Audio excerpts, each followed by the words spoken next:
Hello. Don't mind my sunburn. Went out on the boat today and got a little more sun than I thought it was going to get. Weather was really nice, temperature wise, anyways.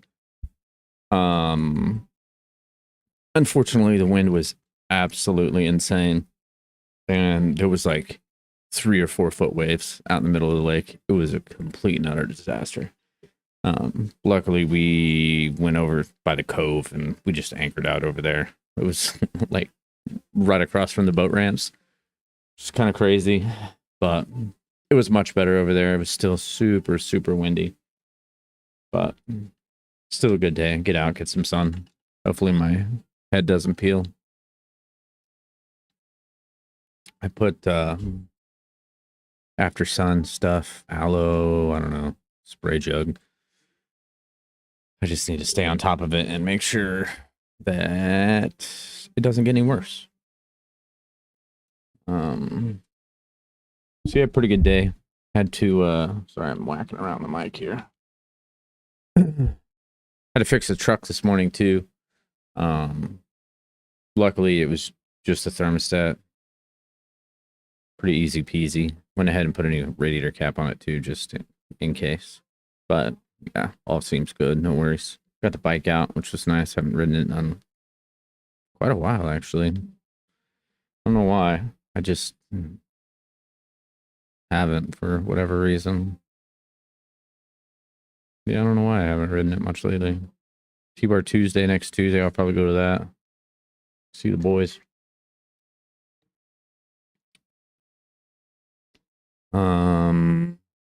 Mowed. Finished mowing this morning. That stupid mower. I figured after I got the truck done, I was like, well, let me see if I can get the back done because it's horrible. Went back, gave her a good tug, fired right off, of course, but the ripcord snapped. So I started it, and the ripcord is just in my hand. And at that point, I was like, well, it's already started. So I just chucked the ripcord and got 90% of it done before it died again. I don't know what the heck, man. It must be like maybe the ignition coil. Like it's getting hot and it's dying out.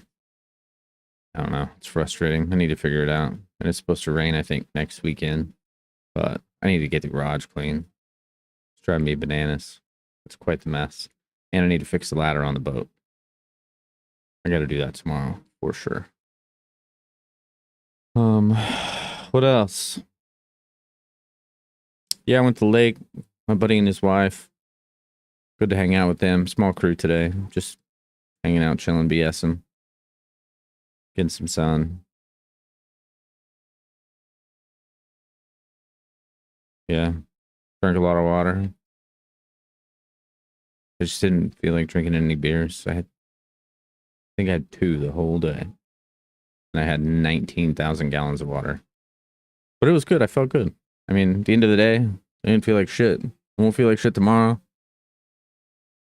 Much better. It's awkward in a sense being that guy around my drinker friends, but it's fine. They don't give me shit about it. They're just like, yeah, I know it's a little weird for them, but it'll be fine. They'll either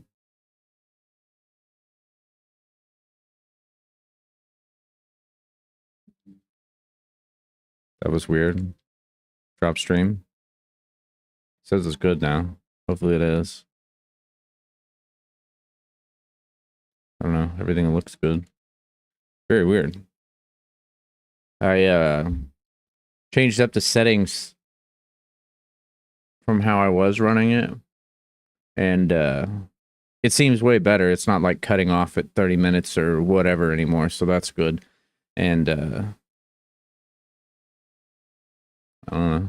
Seems fine. Other than that weird drop that just dropped out, but that's okay. What else? Man, something weird kind of happened. So, I don't know. Broke up with my ex maybe like February, I want to say. Mid-February. Beginning of February, something like that. I was just, man, I don't know. I was kind of a mess, to be honest. And, I've been super gung ho dealing with all my crazy shit. And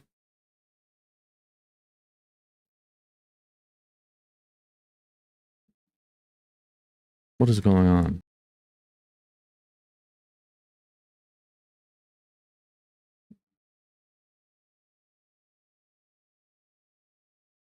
Hmm. I don't know. I'll just keep an eye on it. I don't remember what I was talking about. Oh, yeah. It was a complete and utter disaster and been 110% just working on myself and fixing all my shit and dealing with my demons. And, because I don't want to be a bad partner. And I don't want to have I don't want to carry a bunch of baggage into a relationship and just have it be an absolute cluster. Like, my last one wasn't horrible by any means, but man, there was some real rough spots. And, I had some crazy problems that I needed to deal with, pretty hardcore. And, I guess you don't notice that stuff when you're in a relationship because maybe you're focused on the other person so much, you don't focus on yourself. But then when the only person in your life is you, you realize, like, oh my God, what is going on? Like, wow, I've been carrying around all this, like, absolute disaster. But anyways, I feel better now than, I felt in quite a long time, if I'm being honest. At my core, like my baseline, I think, is higher than it's been since before my dad died. Like, I had, of course, points in my life, where it was, everything was absolutely glorious, but my baseline was still pretty low. And when I'd come off those highs, like, it's a pretty bad spot. I,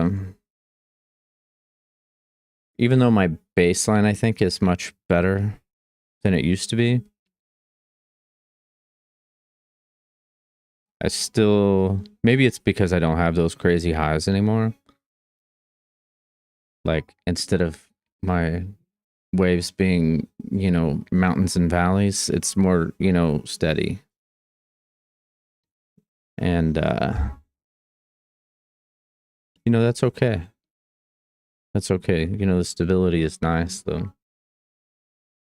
Getting rid of those crazy emotional highs and lows. It takes some getting used to, for sure. The stability that's there. But then when you have like one spurt where it's like really sucks, it hits you. It feels like it hits you harder, just because maybe they don't come quite so often. So when one comes up, it's like almost crippling. But I think in the long run, it's a little bit easier to deal with and handle, and it's easier to come back to baseline. And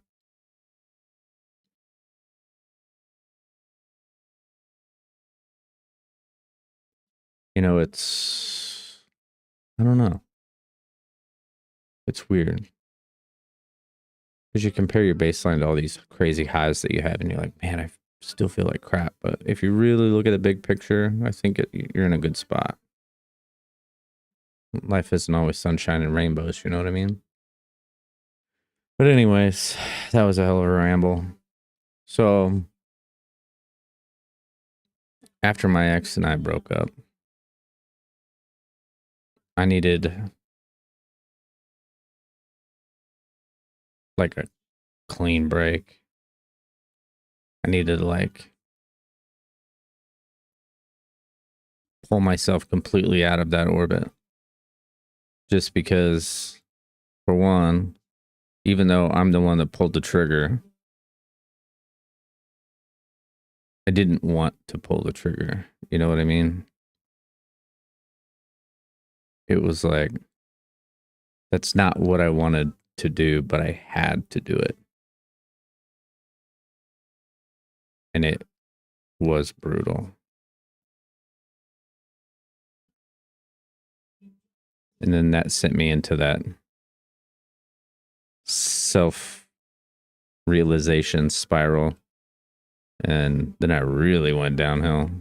I realized how many other things were like a complete mess in my life. And then I had to dig myself out of that hole. Yeah, I had to make a clean break. You know, I didn't want to see like absolutely anything from her. I didn't want to see her name pop up on anything. Just because, to be honest, I just couldn't handle it. So, all the socials blocked. Even blocked her phone number. Just because I knew the headspace that I was in, that I would just immediately go back and nothing would get fixed. I would still be a complete disaster. Our relationship would resume on, you know, crazy emotional turbulence. So it was really, really hard. Really, really hard. Probably one of the hardest things I've ever done in my life, to be honest. It sucked. But yeah, I made a clean break. Completely cut everything out. Didn't check up on her. Didn't ask friends about her. Didn't stalk. Absolutely nothing. Completely clean break. And just focused on myself 1,000%. And I needed that bad. Because I was kind of in shambles. And, you know, it was tough. Ups and downs for sure. You know, trying to reconnect with myself and reconnect with my friends and try to find my base again. And she reached out to one of my friends' wife. I don't remember when it was. Probably a couple months into the breakup, I guess. And my grandma loved her to death. She's an absolute peach. But she's pretty old. I mean, she's 93. So, you know, she's not a sharp tack, shall we say, anymore. And I had told her, you know, just days after we'd split up, you know, that, hey, you know, X and I split up. Just, I don't care if you keep her on Facebook or whatever. You can do whatever you want. I don't care. Just, please don't talk to her about me. If my name pops up or whatever, just be like, I don't know. So I had already like set that baseline because I didn't want to get roped back into something when I wasn't ready and wasn't in a good headspace. And anyways, I guess my grandma had messaged my ex at some point about being in the hospital or something. And she had reached out. My ex had reached out to one of my friends, just kind of concerned, about my grandma. So I didn't reach back out to the ex. I just told my friend, I'm like, hey, just tell her everything's okay. It'll be handled. Thank you for the update. Take care. And she did that, and still kept my space, still kept my radio silent, still focused on me. Talked to my grandma. And got all that stuff sorted out. Everything's fine there. No big deal. Fast forward another couple months. What is this? So it's June 21st. So yeah, it's been pretty much, 4.5 months since the breakup. About 4 months since I had talked to her at all. And,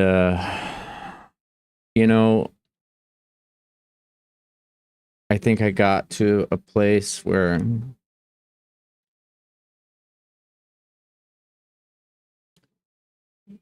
get me wrong, I still miss her to death.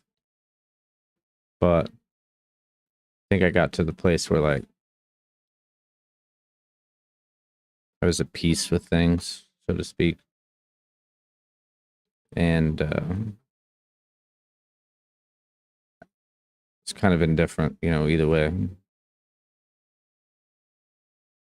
It sucks. But it is what it is, kind of thing. So I'd reached out and, just apologized, and she didn't answer. Went straight to voicemail. I figured she blocked my number. She like blocked me back like everywhere else. So I figured she blocked my number. But I went ahead and just left a voicemail anyways. I figured to go under blocked. She'd probably never even see it again. She'd never even notice it was there. It's like, apologized, for the way things ended and vanishing off the face of the earth afterwards. And, I just told her, like, hey, I know it's been a really long time, but still care about you a lot. And I'd like to have you in my life as long as, like, we can come to an agreement on things and make it a healthy, stable relationship, keep things good, a good, healthy relationship. And left it at that. Just kind of forgot about it. Figured she'd never see it. And, yeah. She texted me today. And she was like, did she leave me a drunk voicemail? And I was like, well, I did, but it wasn't drunk. And then I just kind of told her, like, where my headspace was on things and, like, apologized again for, like, how things ended and, kind of some of the struggles that I didn't realize that I had. And to be honest, I probably wouldn't have those never would have come to light if I was still in that relationship. There's no way. Because even after all this time that we've been together, it never even remotely crossed my mind, but I know it was hardcore affecting me and us, just aimlessly coasting through life. It's dangerous, especially if you're like an ambitious person. So I know some people are okay with just whatever, coasting. working their mundane job and all that, but that just does not fit my personality whatsoever. And I didn't realize that at the time. But yeah, it just doesn't jive with me. I told her that, and you know, I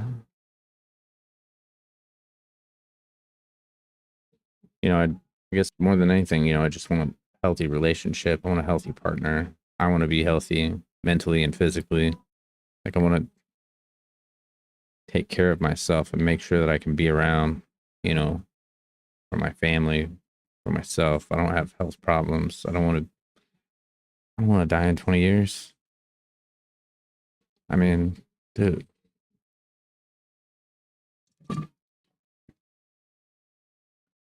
I don't know. I just told her, all that, and I just asked her. I'm like, hey, if I can get a half hour of your time, I'd love to bounce some stuff off of you, and I don't know, maybe see if we align on this stuff.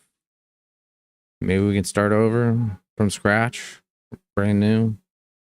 I don't want to carry over any of the bad stuff. And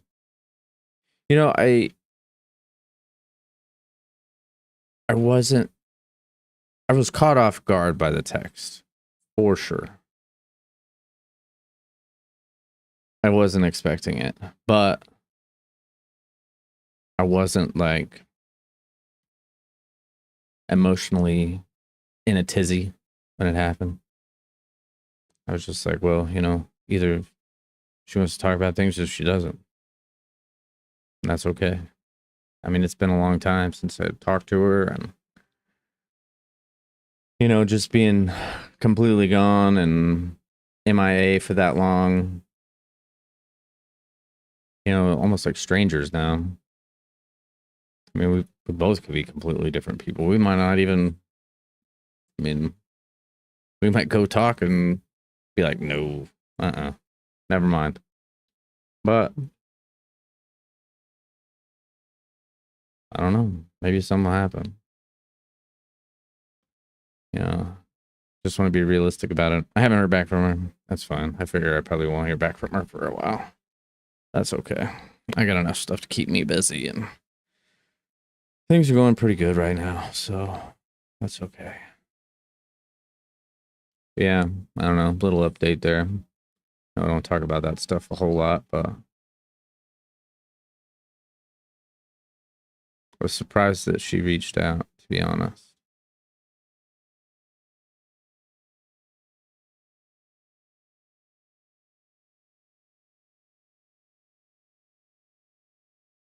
Yeah, I don't know. We'll see. Guess it is what it is.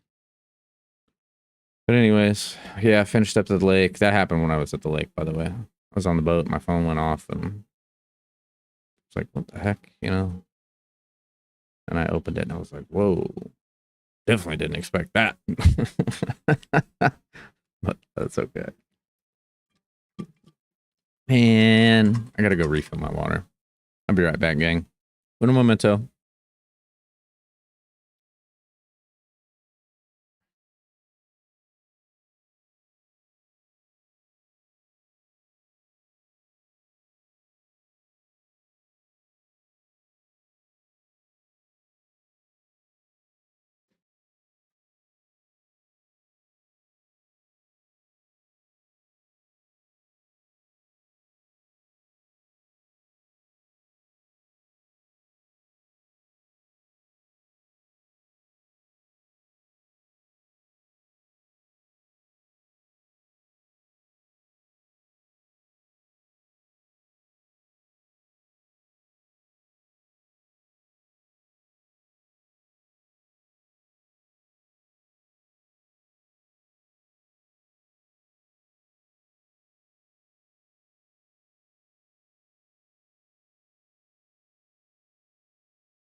And we're back. Oh man, I had my legs crossed. And I don't know if I can get this camera to come up just a smidge.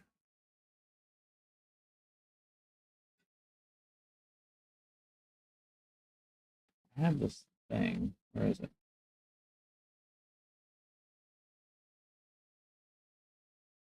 Bear with me for a second. I gotta move you.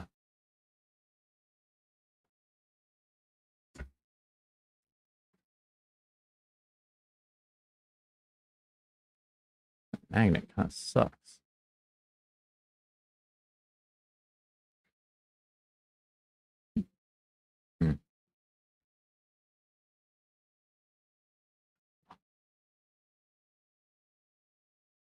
Need like a like a sheet of paper or something to stick underneath this. Let me see if I can find something. Hang on.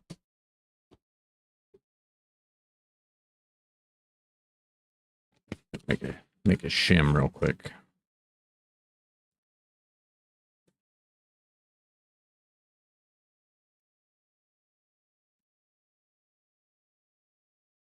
Bet my head looks roasted. I can't really even see it because the camera's so low. That's better. Okay. So, where was I? Oh, yeah. X. Text me.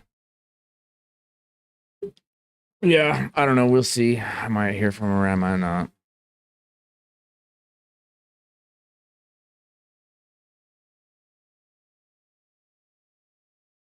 Yeah, I don't know. We'll see. Yeah, and polished off the rest of the day at the lake.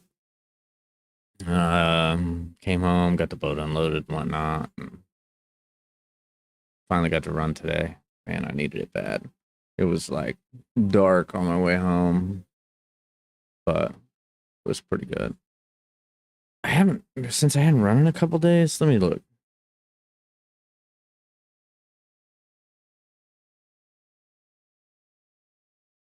Let me see if I can find out what my times were today. They were slow, I know that. I was kind of on the struggle bus.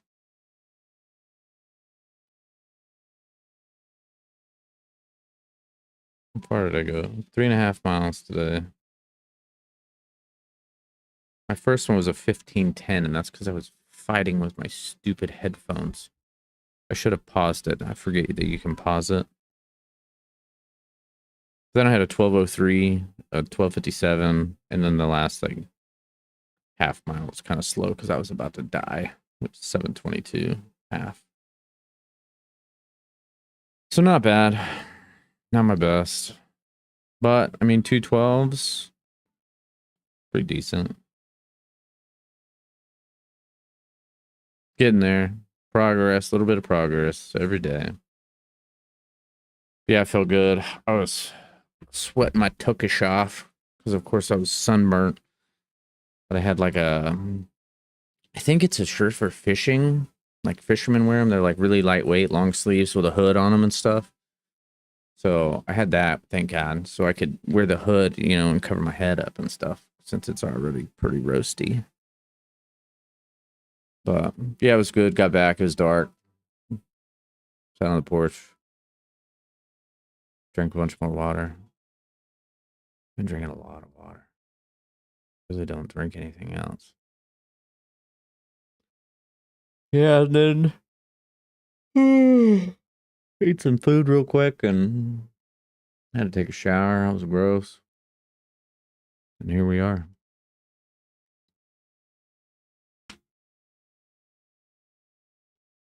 $11. Maybe we'll dig into the book a little bit. How about that?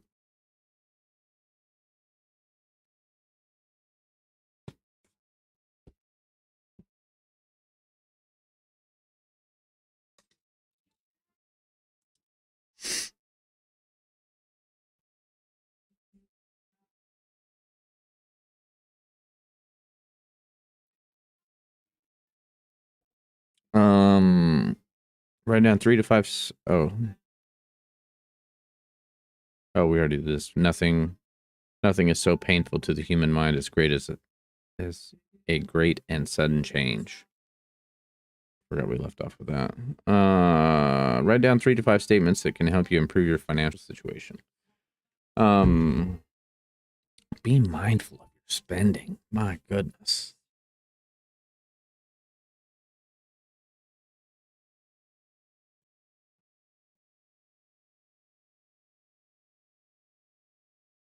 I mean, that kind of covers like a lot, but man, don't waste your money on stupid stuff like a boat. Um,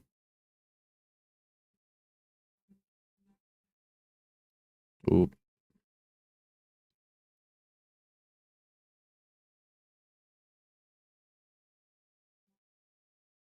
Cut the unnecessary.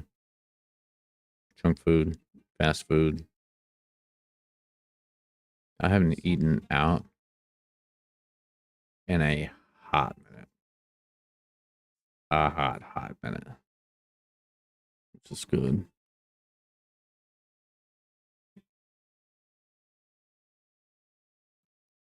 Keep it simple. Ain't no need to be keeping up with the Joneses. Ain't no need. Live within your means.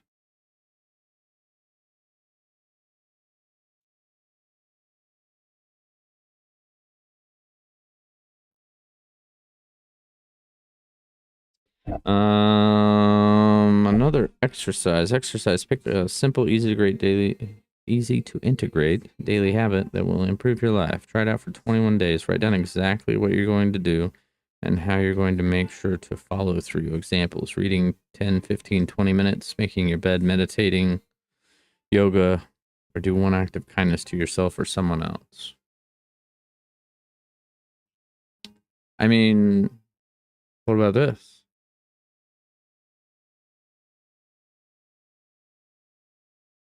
I mean, I think this is a good one.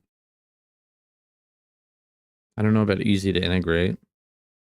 It's easy enough.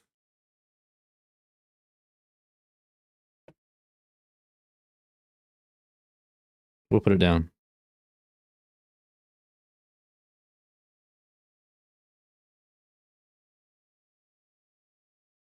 I like doing it. So that's cool. And these books are fun too. I like doing this. This is good.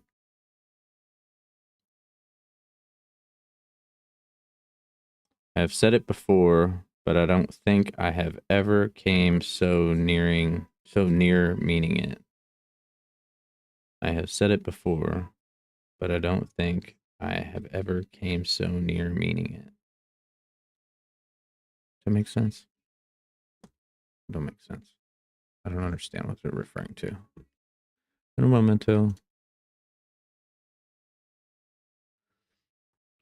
I have said it before, but I don't think I ever came so near meaning it.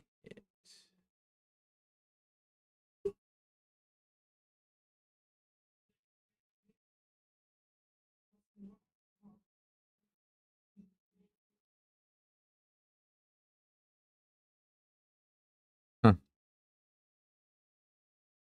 Who's it by? Kate Chopin?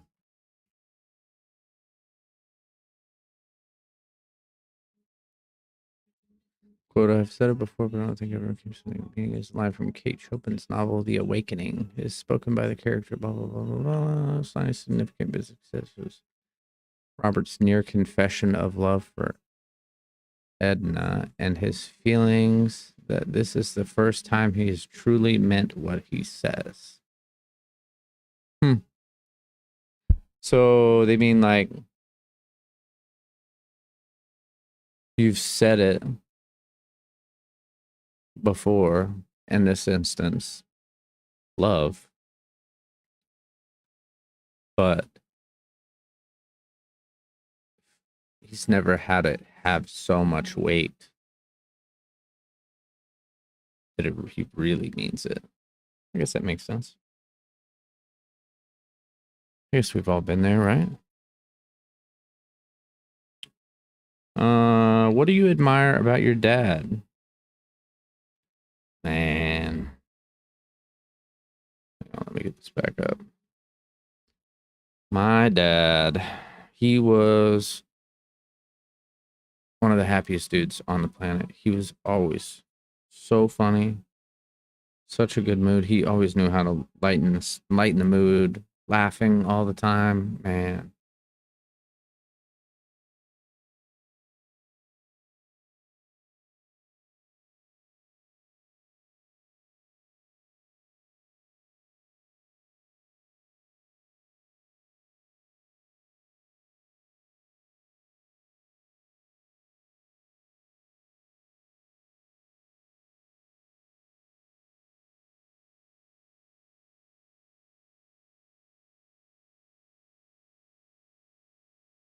he was a really good communicator too.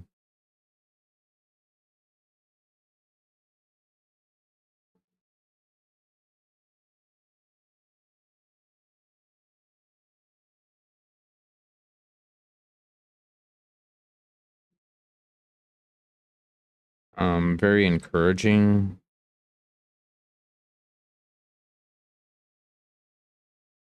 He was if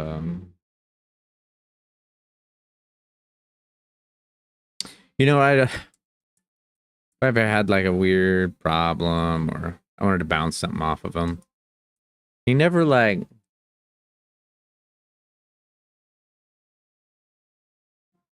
he would give his opinion from time to time, but 9 times out of 10, he would ask you more questions to like,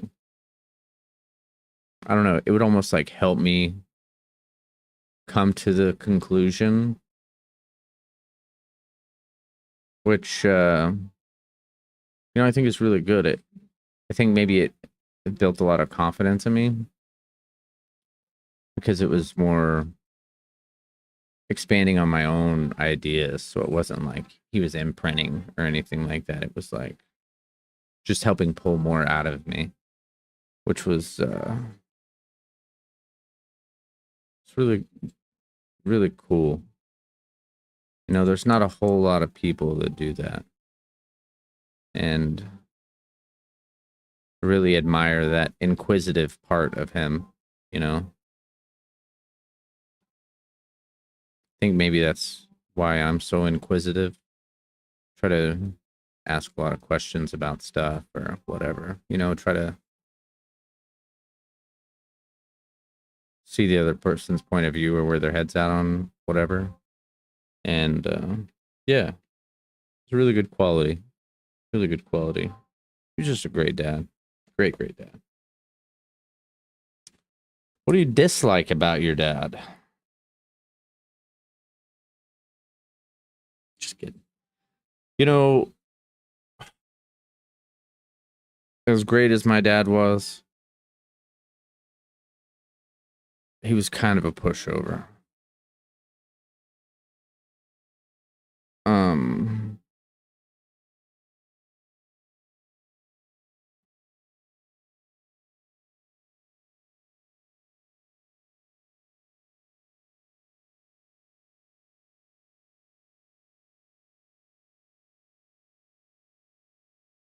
you know, kind of a pushover, people pleaser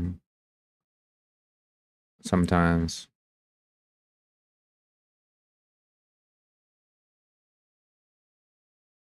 And I think that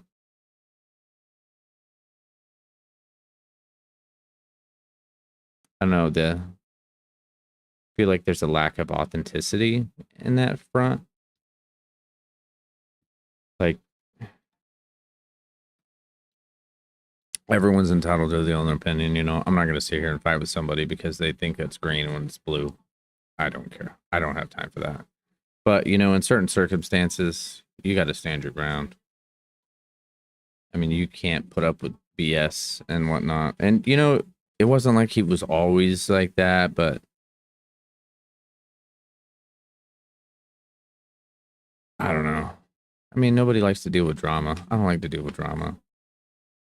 But that was one thing that I definitely noticed.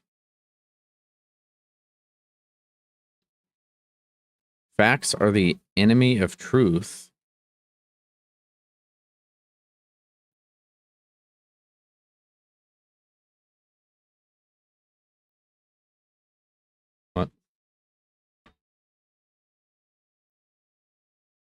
I gotta find out what this is all about.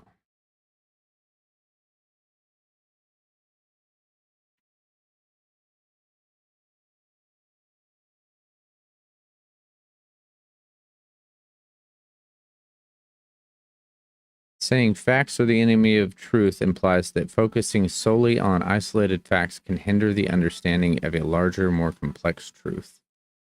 It suggests that a narrow focus on details might obscure the bigger picture or the underlying context of a situation. Facts are individual. Truth is a broader perspective. The paradox. The phrase highlights the paradox. Well, facts are important. Their isolated nature can sometimes prevent us from seeing the whole picture or the underlying truth.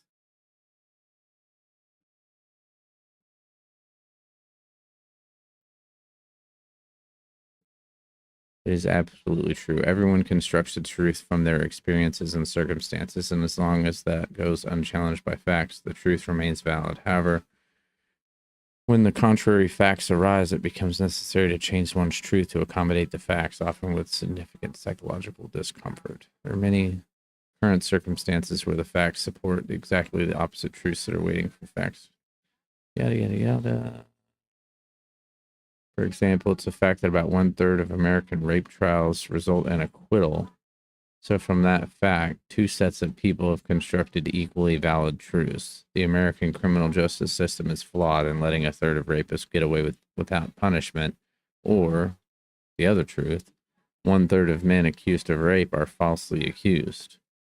And resolving which one of these truths is the correct analysis requires further facts. Never thought of it that way. Interesting. Huh. Yeah, I mean, everybody has their own experience in life. So they could be seeing one side of the facts while you see the other side of the facts. So, all right. Good to know. We're learning.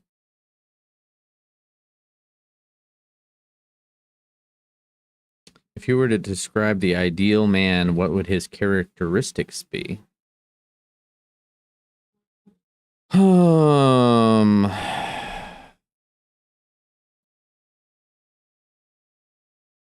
Honest, caring, strong, leader,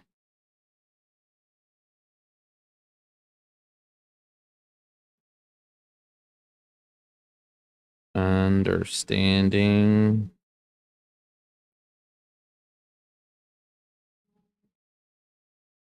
compassionate,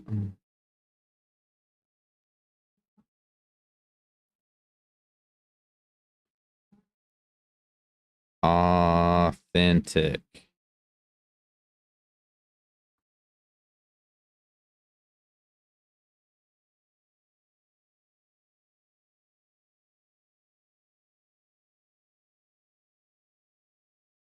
I like that. Sounds like a very well-rounded person. Someone that's true to themselves. Someone that can give you the brutal truth when you need it. Someone that's compassionate and caring. Of course, everyone needs a little help sometimes. Strong. Gotta be.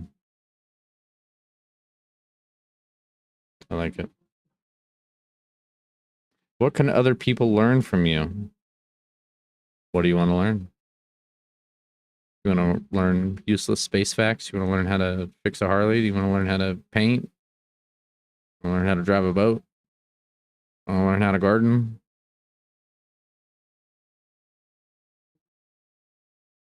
I am like an encyclopedia of mostly useless facts. You want to learn how to build a computer? I can build you a computer. You want to learn how to build a badass surround sound? I can do that. I want to learn how to, man, I don't know why I know so much. I don't know. I just love to learn. I love to know. I love to know things.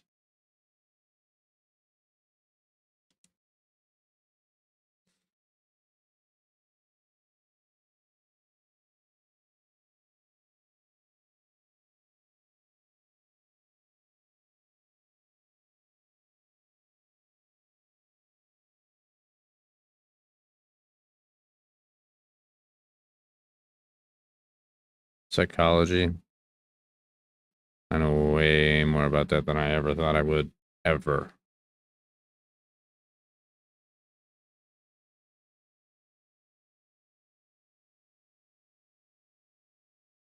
I don't know how to I don't know how to spell it though.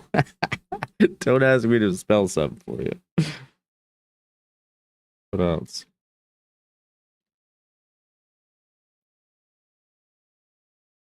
I don't know. Cool places to go. Vacay spots. Cool roads.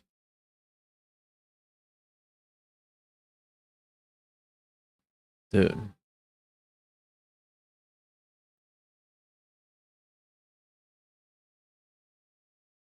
Don't ask me how to fix other people though. I don't know how to do that. It's a dangerous, dangerous path to go down. Yeah. Drive a train. I used to drive trains. Big trains, full size trains. Dude, man.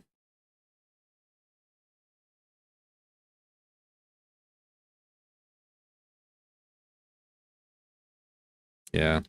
You know, I literally know nothing about celebrities. I don't know their names. I don't know like song names. I don't like if someone could show me a picture of a famous person. I have no idea. I mean, sure the big ones, you know, Tom Cruise or whatever, but the majority of those people I have no idea who they are. Bands. Nope, not a clue. If I like the way that it sounds, makes me feel good, I listen to it.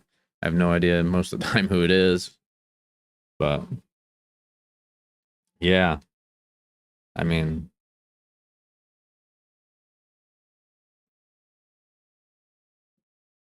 yeah, I could teach a lot of people a lot of stuff. I was a teacher. I mean, yeah, it's cool. Grown-ups are certainly very strange. Everyone's weird. Mm, another exercise. We won't do that.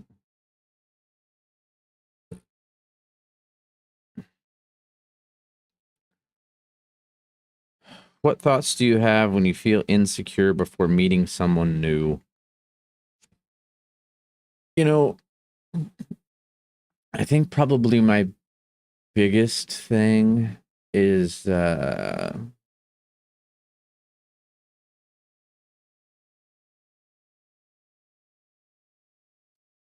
probably people's like core temperament. You know, some people are kind of rough and people's level of like their sense of humor level. You know, I like to joke around. I like to laugh. I like to have a good time. And some people just aren't like that. Um,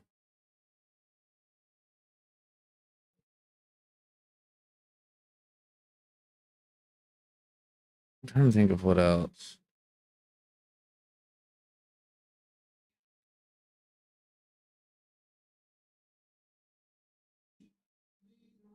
I don't know, like having something to talk about sometimes too. I guess it's kind of unnerving because man, so many gay like dudes.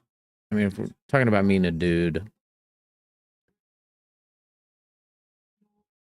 I don't know anything about sports whatsoever.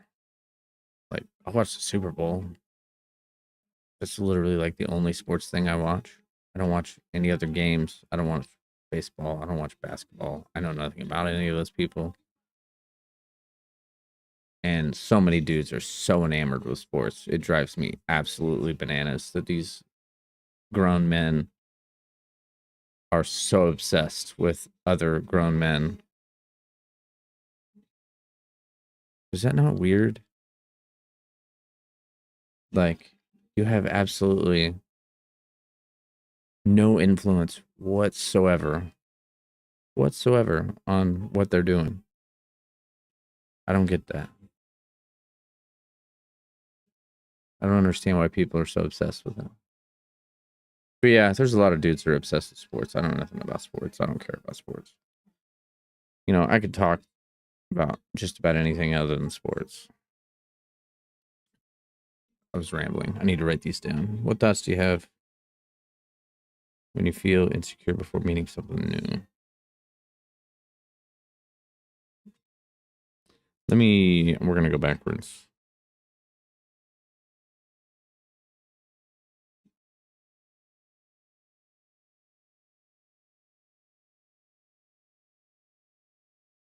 Common talking points. We'll put that.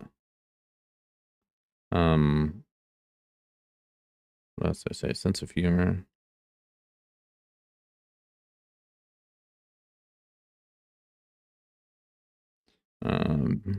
We'll call it baseline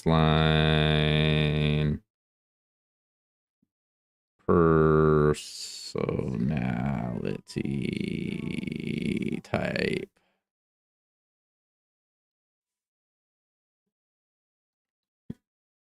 Yeah, because you meet some people and they're just so angry. So angry. Or entitled. Yeah. It's gross. There's gross people out there. Next. Watch and pray, dear. Never get tired of trying, and never think it is impossible to conquer your fault. True. There's always room for improvement.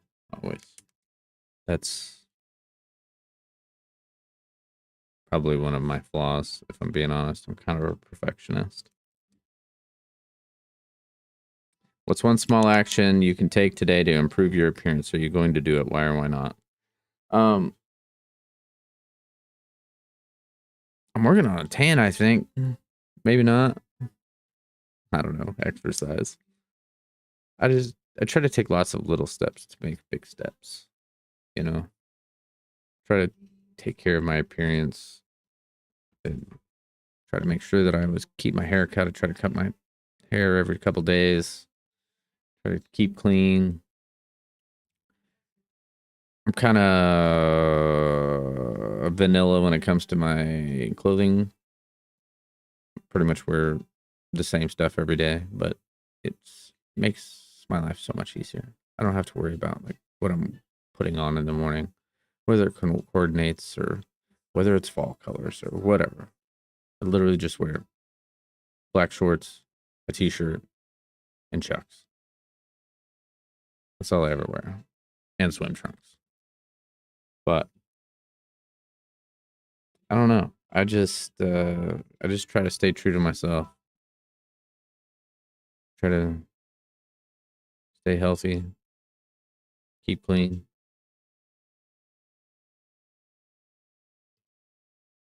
I don't know. What could I do?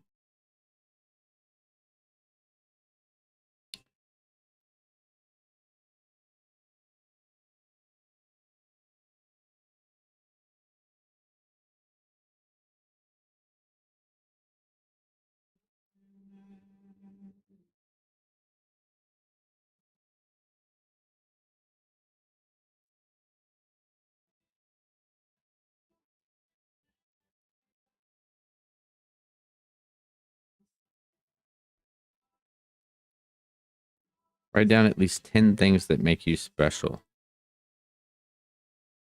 10 things, huh?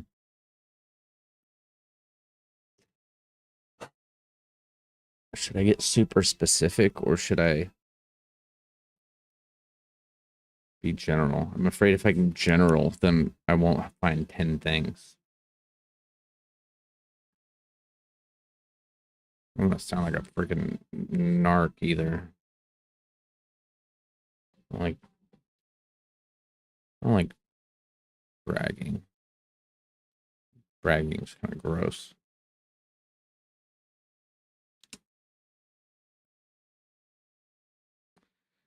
Ten things that make you special. I'm smart. Some people think I'm funny.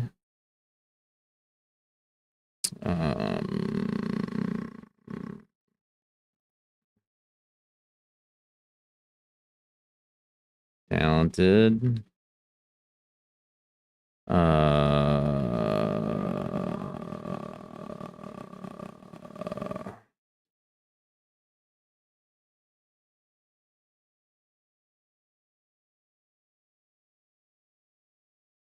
I'm trying not to be general.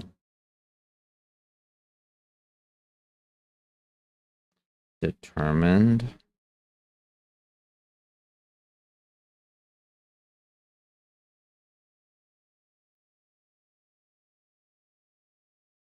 Compassionate.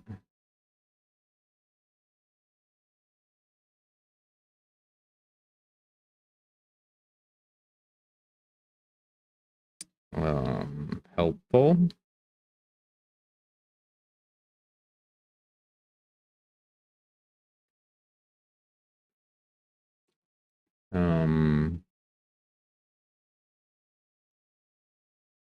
Supportive.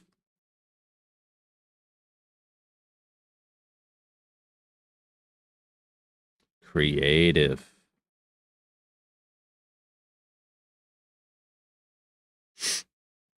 How many is that? 1, 2, 3, 4, 5, 6, 7, 8. Adventurous.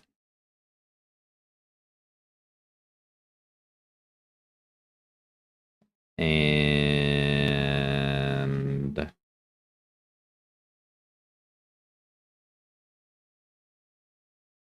what else?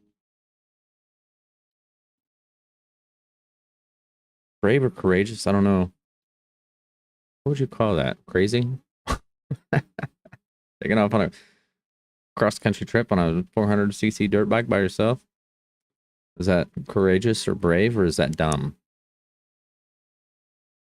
I guess it's only dumb if you don't make it, right? I don't know which one sounds better. I'll just put them both.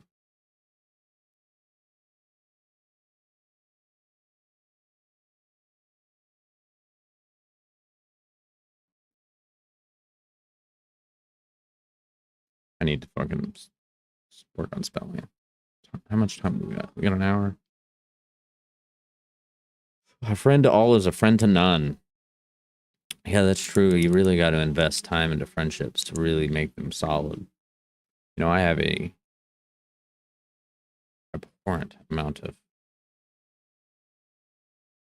acquaintances, I will call them. You know, I know like a lot of people, but I try to keep my friend group pretty solid. And, you know, I have like different friend groups. You know, I've got, you know, this group of friends that I've had for 20 years. And, you know, we grew up doing car stuff. And they aren't really into the bike stuff, the boat stuff, whatever. But, you know, I'm still really good friends with them and they're like family to me. I mean, basically family at this point. Let's be real. And then I have like my friend group that I met through riding motorcycles, and I've known them pushing 10 years. Solid group. We go do boat stuff now. We still do bike stuff. I'm not as close to them as like the other group, but we're still really tight. I mean, they always got my back if I ever needed anything. I got like my high school friends. I don't really. That group's dwindled pretty significantly, but like, it's hard to keep those relationships like really chooching along when there's so much distance between you. That definitely plays a factor into things. It's hard to have good friends that live 4 hours away. I mean, it's not possible. And, you know, over the years, I've let some of those friends grow. You know, people go in different directions. It's fine. It is what it is. But are you a friend to all is a friend to none? That's what we're just talking about. Are you a people pleaser or just the opposite? Why? Okay. Reality check time. Yes, I am a people pleaser, but I'm working on it very aggressively. I have been a people pleaser, and I think part of that was from my dad. I think a lot of that rubbed off on me just because it was like, I don't know, you just want to do the right thing, you want to be helpful. And I don't think my dad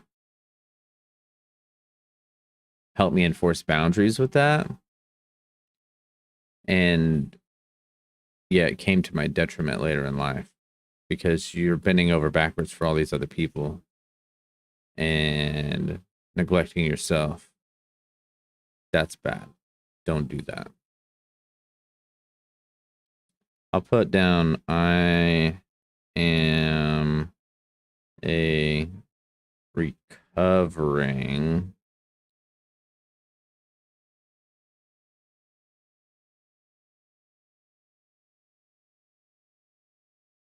people pleaser.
So yeah, recovering. I still like to help people out, but I'm putting the brakes on a lot of stuff just because I'm putting myself first. Would other people find you rigid, stiff? Why or why not?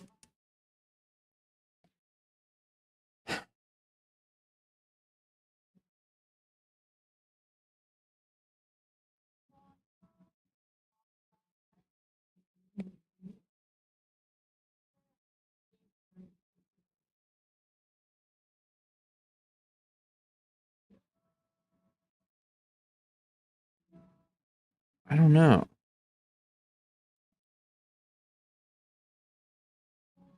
I think I've become more rigid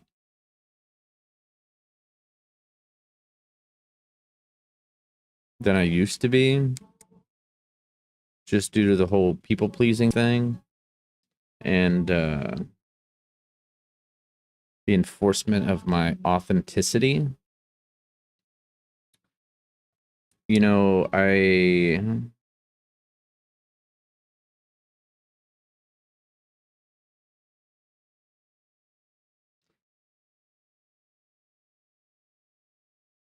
down to brass tacks, I'm a really flexible person. Like, as long as it doesn't go against my values.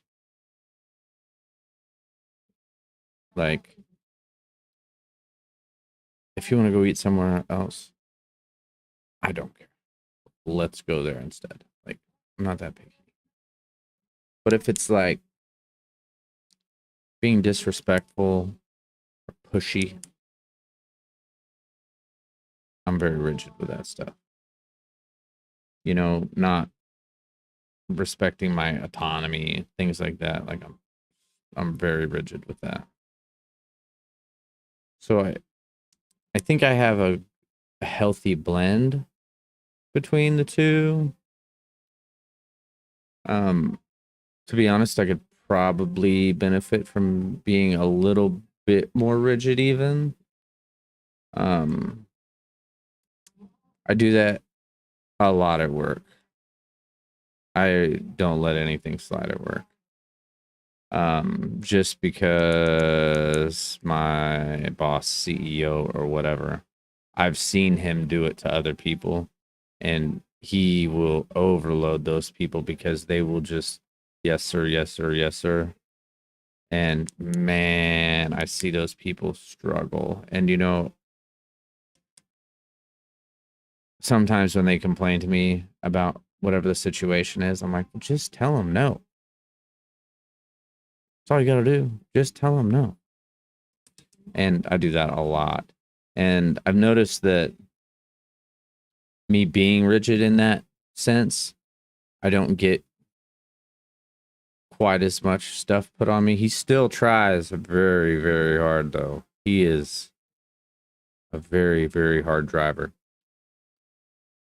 So it's just being firm, you know. Let me write this down.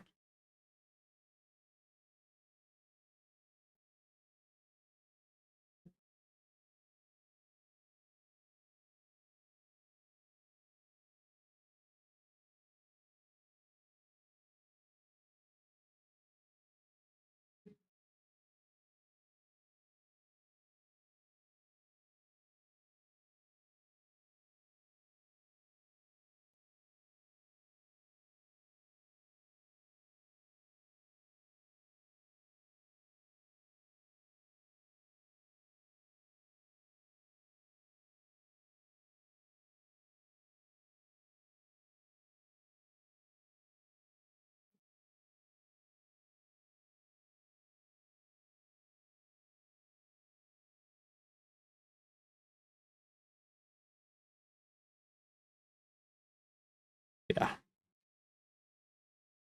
I like it.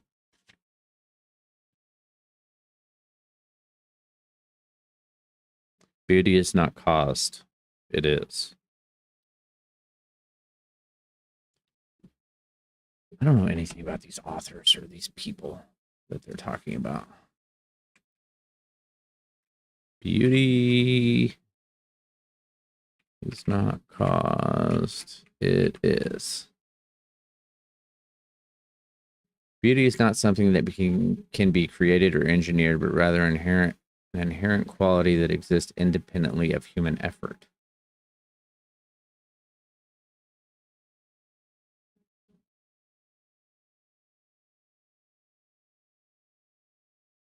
Beauty is not a project of human action or construction. The phrase simply asserts that beauty simply exists. It is a state of being or a quality that is already present. I don't know. Is that? Wow, that's really bright.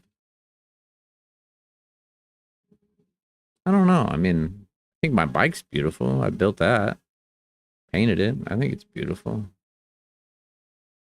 I don't know. I mean, yeah, sure. Beauty is a natural thing. I mean, you go look like some crazy, awesome scenery or whatever. Nobody made that. It's amazing. I don't know.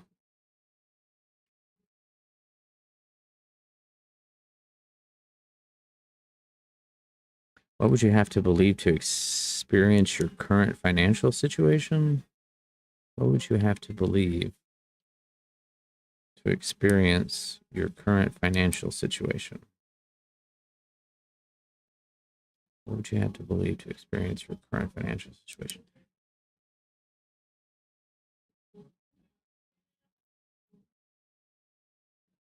I don't know. I don't. Where are they going with that? Would you have to believe to experience your current financial situation? Everything's fine. I don't know. I don't know what they're talking about.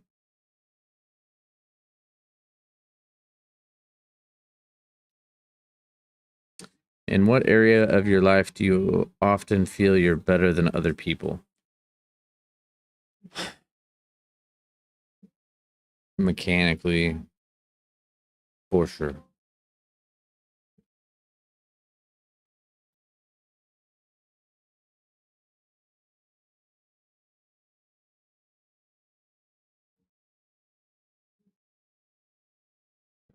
And probably creatively as well.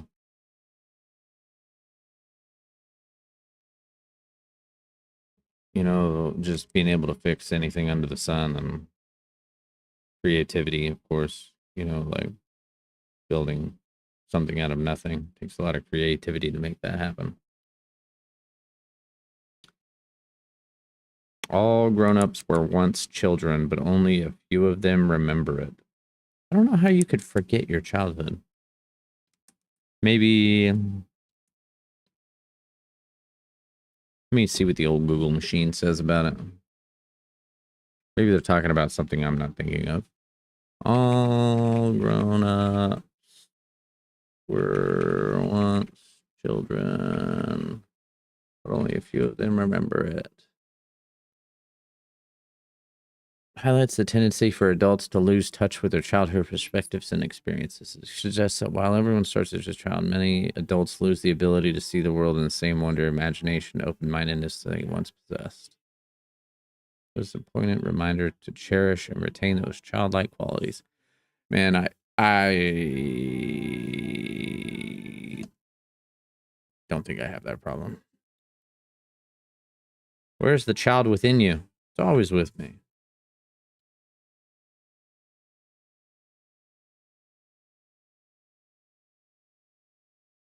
You know, one thing throughout this whole rigmarole that I've been going through,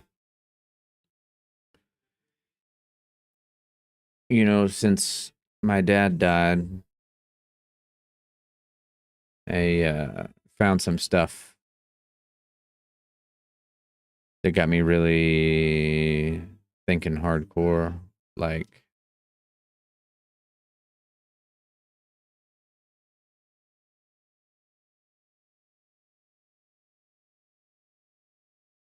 so your inner child has your parent, right? Your parent consoles your inner child. That's what they're there for. That's what they do. I imagine as a parent, I'm not a parent yet, but I imagine like my dad, even though I was a grown ass adult, he could still see me as like that child. And he could see like those aspects of me as a child in an adult body. And where I'm going with this, I think a very large sense of feeling lost or, you know, grief, losing my dad. I had to like reparent my inner child to myself. And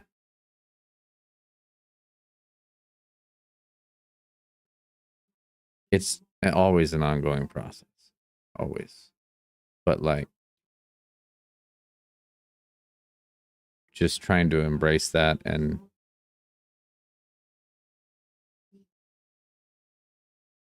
you know be there for that inner child of mine. I think that's just the other day we were talking about, you know, my dad used to tell me how proud he was of, you know, whatever I was doing. And I think that that reparenting that I need to tell myself I'm proud of myself. I'm really like almost telling my inner child that I'm proud of my inner child. And it ain't easy. I mean, man, yeah, not having that figure in your life is definitely a significant adjustment, and embracing reparenting of your inner child is a monster task. I'm not even gonna lie. I think a lot of people just ignore it. Maybe that's what that quote is talking about. All grown-ups were once children, but only a few remember it. They just completely abandon their inner child and don't ever even think about it anymore. And I don't think that's a good way to go about life. Like, you always have to be curious about everything. But being able to take care of that inner child and not let it consume you is another thing. Because it can bring you down. It can really bring you down. If your inner child's sad and it's not getting support that it needs or consoling or whatever, it can absolutely crush you. So, any of those people out there that don't have that parent figure in your life, do a little bit of research on it, work on it. It's a good thing.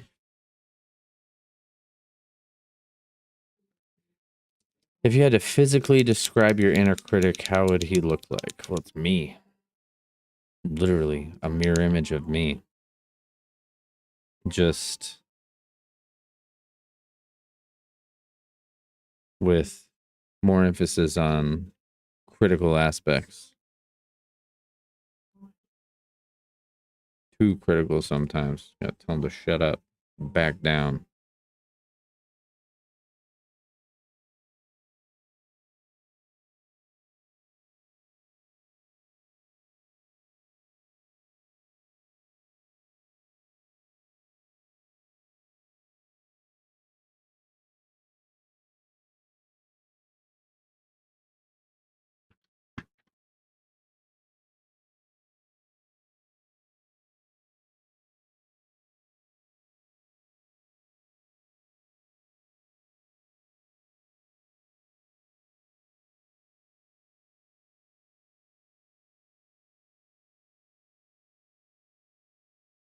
Sorry, I'm whacking the mic. Hopefully it's not making too much noise. Receive without conceit, release without struggle. Release without backing down, release without fighting.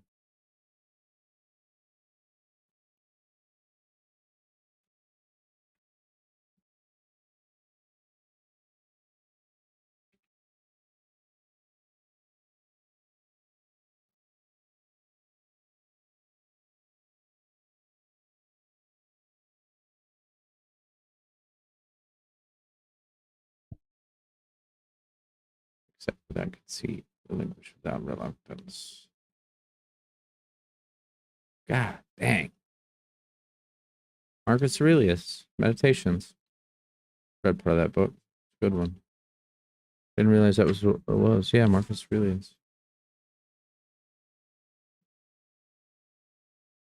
Meaning. Encourages a mindset of humility in accepting what life offers and detachment in letting go of what is lost or relinquished. It suggests a balanced approach to life's experience, free from arrogance when receiving and without resistance when releasing.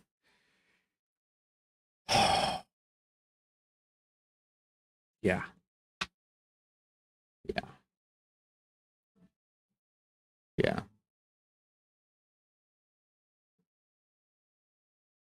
Detachment and letting go of what's lost. You know, hang on, I'm going to move this over. You know, letting go of things that are just not in your control. I mean,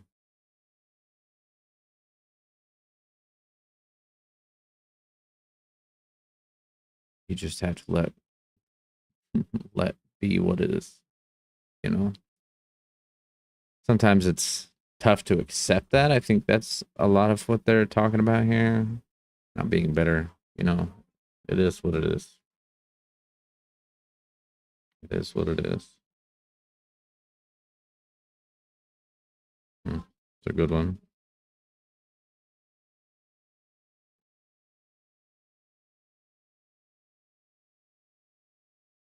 Write down 3 gifts you want to give yourself this year. Dare to dream big and challenge yourself. Examples: an expensive watch, a designer shirt, a new tablet, jewelry, a tattoo, etc. Man, I don't like to spoil myself. I've already done that this year. I'd like to get some more of my tattoo done, but I don't really care.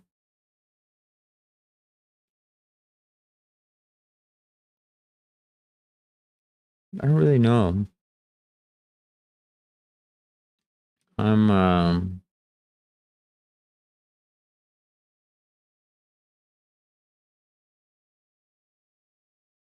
pretty simple dude when it comes to like things. I don't really like if it has no function in my life or need in my life, probably not gonna get it. I do want to get a new Apple Watch just because the battery on mine does not last for squat. I have to charge it twice a day. The battery is absolute garbage in it. Maybe I'll put that down. I'm not gonna get 3 of them though. Just one. I just like having that thing for like my runs and being able to listen to whatever podcasts, audiobooks, all that stuff. So maybe I'll splurge at some point and I'll buy a newer watch. Mine's kind of old. And I probably won't buy a new one. Maybe I will. I buy so much used stuff. I'll put newer Apple Watch.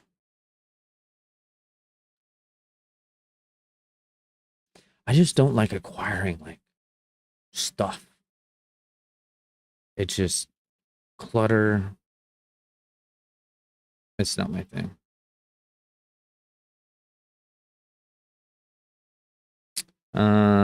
Pick one gift. Write down why you want to give this to yourself this year and why you deserve it. Oh, I just talked about that. My current watch sucks.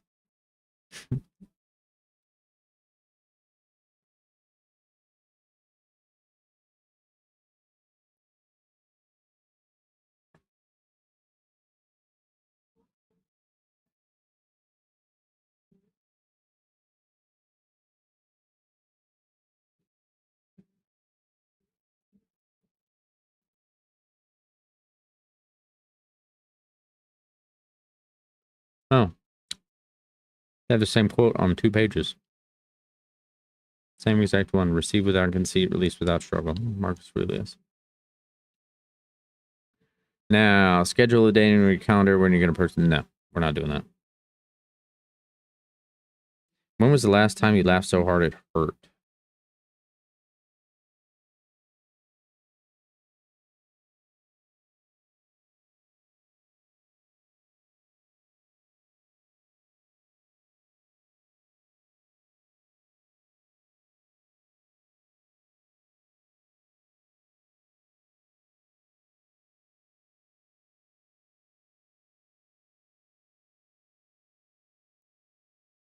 I think it was on Rocky Mountain Race Week. I think that's the last time.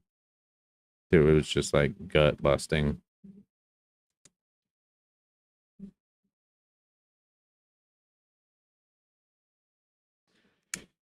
Yeah. I say with Josh Morgan. Well, the whole fam just being absolute lunatics, having a good time. There's been a whole bunch, but probably the most recent. We'll keep that one simple.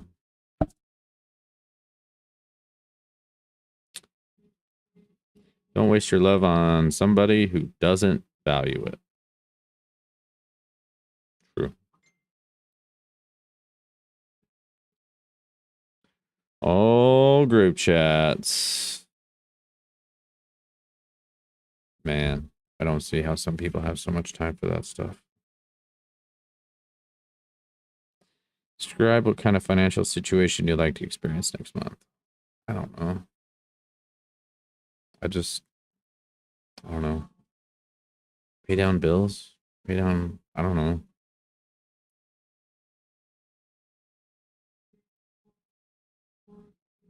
I'll put pay down credit card.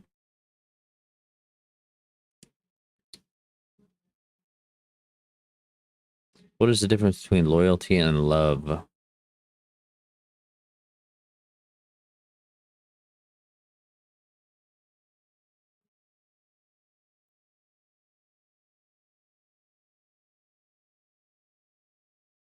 Loyalty is a commitment, love is an action.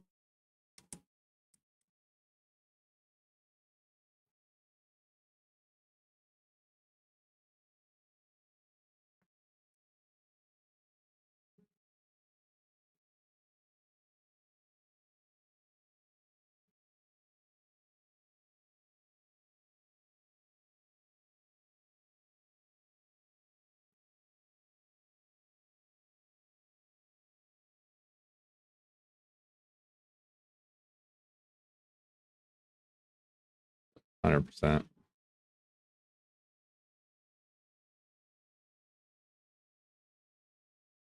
Our life is frittered away by detail. Simplify.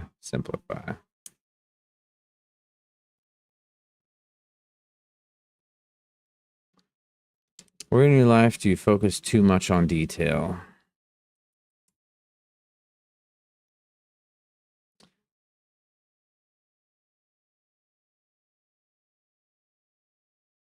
Everywhere? I don't know. Probably like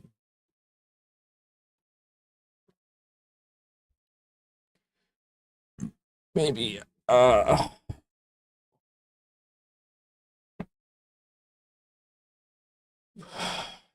you know, I wouldn't say it's like I wouldn't say it's too much, but you have to be detail oriented like when it comes to mechanical stuff. You have to. One small mistake can cost you everything. But I don't feel like it's too much. When I do paint jobs, 1000%. I spend way too much time on.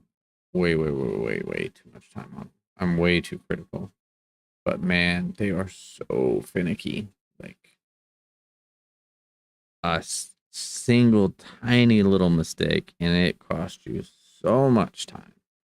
That's probably why. It's hard to leave well enough alone. I don't, especially when it comes to that kind of stuff. I'll put paintwork down. I try to be a lot more forgiving of myself and give myself a lot more grace these days, just because you can spend so much time on the details and the return on investment is just not there. It's just not there. Be mindful of your time. It's the only thing you can't get back. What makes you proud of yourself when you reflect on last week? Man. Running.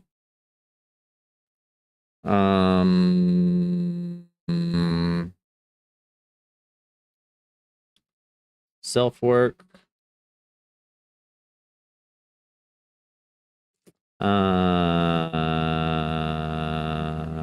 Stress relief.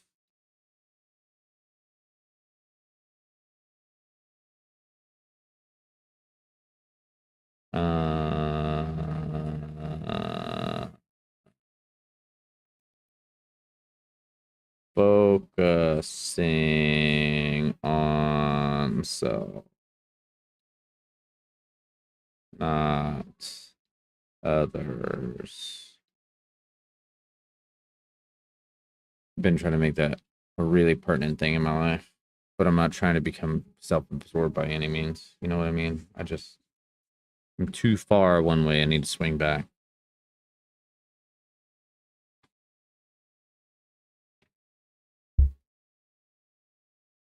We're gonna read this quote. We might talk about it a little bit, and then I think I'm gonna cut it because we are long tonight. Long. Okay. Actually, this quote I could ramble on for quite a while.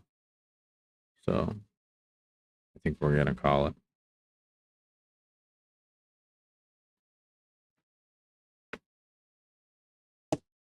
Beautiful Saturday, my people.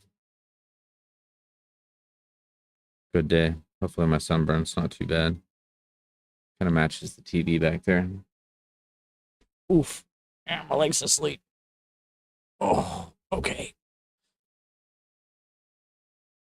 Well, on that note,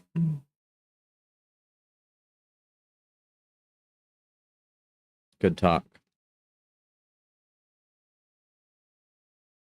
Derek, signing off. Love you. See you tomorrow, I think. Yeah, we'll see you tomorrow. Okay. Love you.